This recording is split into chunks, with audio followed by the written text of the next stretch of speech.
Hello, everyone. Are you wondering what kennel cough is? Let's explore.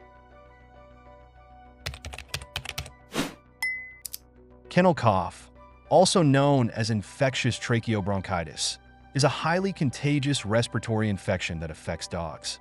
It is caused by a combination of viruses and bacteria, including the Bordetella bacterium.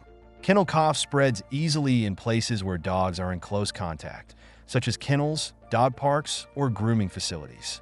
The most common symptom of kennel cough is a persistent, dry cough that sounds like a honking noise. Other symptoms may include sneezing, runny nose, and mild lethargy. While kennel cough is usually mild and resolves on its own, it can lead to more serious complications, such as pneumonia, in puppies or dogs with weakened immune systems.